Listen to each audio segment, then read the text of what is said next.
पुराच्या पाण्याच्या जखमेत मायेचा स्पर्श करणारे कार्य मेजर भीमाशंकर लोहार युवा मंचच्या वतीने मदत। पावसाच्या हाहाकारात नदीच्या पाण्याच्या पुरात जनमानसांचे अतोनात हाल होत आहेत। सगळीकडे पाण्याच्या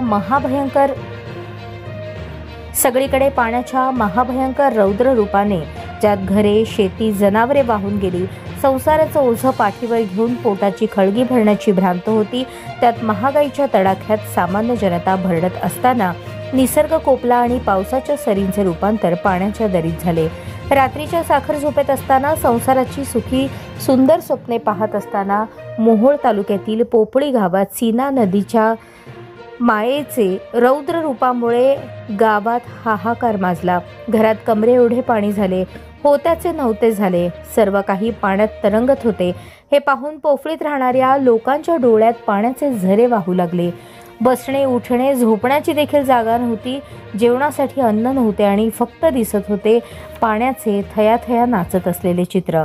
निसर्गाच्या या खेळाचे 5 दिवस ओलांडून गेले तरी प्रशासनाची मदत पोहोचली नव्हती, अशी खंत तेथील रहिवासी विशाल बटाणे, आनंद बटाणे, सचिन उमरदंड, अतुल पवार यांनी सांगितली। या हाकेला साथ म्हणून सोलापूर येथील मेजर भीमाशंकर लोहार युवा मंच यांनी धाव घेतली। तेथील लोकांसाठी केळी, वेफर्स, बिस्किटचे पुडे, फरसाण, राजगिरा लाडू मदत घेऊन 5 किलोमीटर पाण्यात चिखल तुडवत मेजर भीमाशंकर लोहार यांच्या मार्गदर्शनात नागेश गिरी, सागर क्षीरसागर, श्रीनिवास सिद्राल, राहुल दोमा तिथे पोहोचले।